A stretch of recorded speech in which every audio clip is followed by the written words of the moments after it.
Hi! Welcome to our channel, Rosana Elias. Happy Play Sunday, everybody. Katatapos lang ng isang tabong kape. Ang kape ko guys is DXN. Oo, hindi siya masyadong matamis. 3 in 1. Hindi pa ako nag-breakfast. Isang tabong kape lang ako sa umaga. Katatapos lang ng aking house chores. Naglilinis. Wala pang suklay, wala pang hilamos. So, this video is about sa latest video natin na yung kumakain ko. Nabasa ko po ang inyong comments. Salamat sa panunood. Marami akong nabasa tungkol sa ano ba yung video mo, Rosana, nakakahilo. Oo, kasi alam nyo ba, ang dami kong effort sa video yun. Nagluto ako. Tapos, andun kasi ako sa rooftop no ng kapitbahay namin. So, hinakot ko isa-isa yung kabayo, yung plantsahan, mabigat yun, nakot ko. Yung mga plato, yung mga baso, yung mga tubig. Doon pala sa mahaba, hindi yun wine ha, water lang yun. Kunwari lang, binili ko nga yung mga bote na yun. Naghanap ko ng mga magagandang bote, yung mga ganun. Kasi pag stock ng lemon dito sa amin ay season, pinipiga ko tapos inilalagay ko doon. Nanghihingi ako. May binili ako sa Islamabad yung lagayan ko ng suka. Tapos yun, naghanap pa ako ng medyo malalaki na babasagin. Kasi hindi maganda pag ilagay mo sa plastic, no? Yung yung ganyan. Babasagin maganda. Hindi yung plastic parang nagre-react yung niya, chemical sa plastic ng bottle. So, yun, isa-isa ko hinahakot dun sa taas. So, si Myra, nakikita kasi ni Myra nagpa-plancha ako ng buhok, nang hiram ko sa kabila. So, gusto din niya magplancha siya. Sabi ko, tulungan mo muna ako, mamaya ka na. Tapos, pinadala ko sa kanya yung stand, yung tripod. Sus, isang kamay na tripod, tapos yung isang kamay is salad. Yung salad na root beef, bensas, kamatis. Sus, natapon man ang salad. Narinig kong, agoy, natapon ang salad. Nadamihan na. Tapos yung tripod din, nabitawan. Parang napatid siya. Oo, napatid.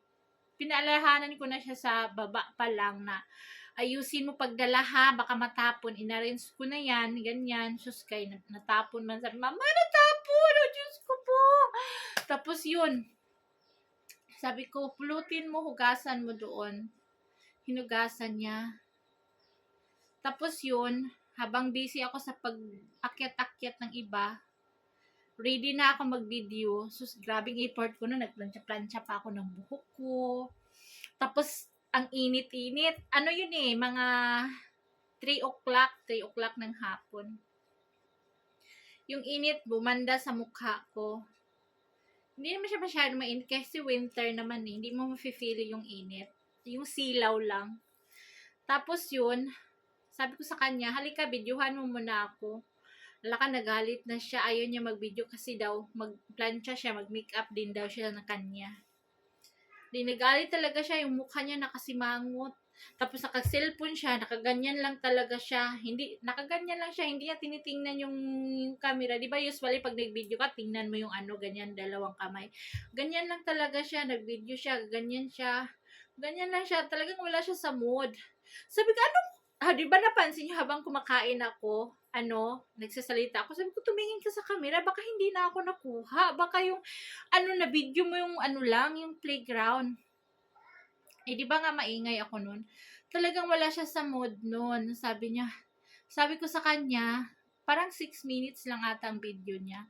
Tapos, sabi ko sa kanya, i-video mo yung yung paligid natin.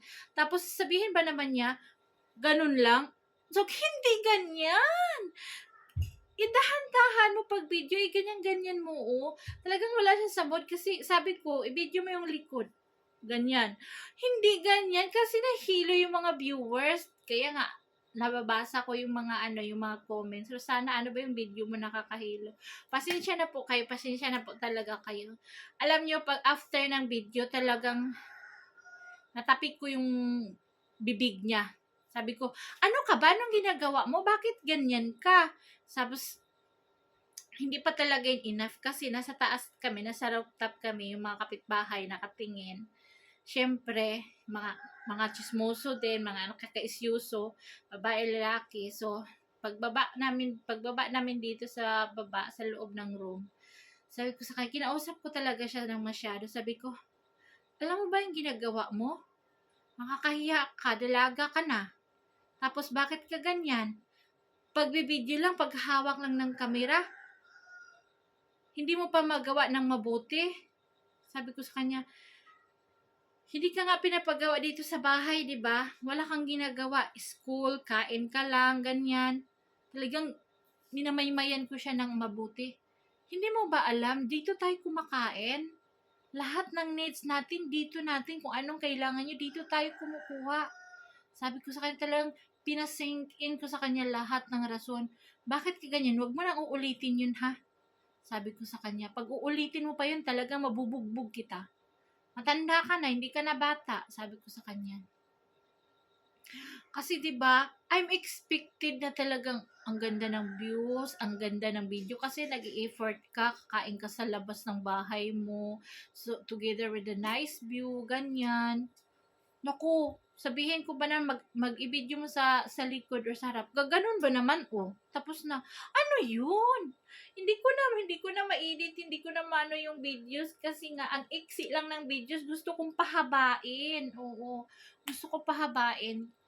Tapos, yun, ang resulta, maiksi lang yung videos talaga. Gusto ko mahaba talaga, oo. Ang haba kasing video, madaming ads. Pag kaunti lang ang video, parang mga isa, dalawa lang yung ads, ganun. So, saan ka kikita? Wala, kunti lang, di ba? So, yun. Napagalitan ko talaga siya ng husto pagdating. Tapos, yun, sinabi ko sa papa niya na pagdating ng papa niya, ay nako, wala kayong lahat dito. Yung anak mo na pagalitan ko, nasampal ko pa yung bunganga. Kasi nga, paghawak na ng kamera, parang, ewan ko, sinakloban na ng langit at lupa yung mukha niya. Kaya yun, pasensya sa mga nanonood sa mga videos kahapon. Maraming thank you sa nanood at pasensya na rin, maraming salamat sa mga still sumusuporta sa Rosana and Ilyas. Sa mga old viewers, alam niyo na dito ko na binubuhay yung aking pamilya dito sa Pakistan. So, yun. Thank you so much. May nabasa akong comments. Ano ba yan, Rosana? Yung videos mo, 130,000 subscribers, tapos yung viewers mo, 1,000 lang. Sabi ko, yes. Oo, kasi parang isip ko, hindi naman habang buhay, sa'yo nakapokus lahat ng tao. Oo, lahat madaming vloggers, hindi lang naman ako, tsaka hindi naman tayo sikat na artista na tayo talaga yung priority i-personalize, 'di ba? Siguro dati nung time ko is yung kasagsagan ng mga nung COVID no, nung mga tao na sa loob, kaya yung mga time nila nasa YouTube lang. So ngayon, ang dami na ng content creators. So hindi lang tayo, kahit mga nanay ngayon, YouTubers, creators na, kahit maglaba, kahit maglinis, kahit magluto. Halos lahat na tayo dito sa mundo ngayon sa Facebook. Halos parang 95% or 90% na ata lahat na nagre-reels, nagti-TikTok, nagfi-Facebook, nag-YouTube. So, laban lang tayo mga nanay, laban lang tayo mga inahan, mga mothers, mga singles out there, single mom out there, o 'di ba? Talagang laban lang sa buhay, sa hamon ng buhay araw-araw. Everyday, every gising is a blessing, o 'di ba? Pasasalamat tayo kasi nabubuhay pa tayo hanggang ngayon. So, yun. Thank you for watching, guys. Salamat and pasensya na sa aking old videos. Ay, bugs pa more. Thank you. Happy watching and happy Sunday, everyone. God bless.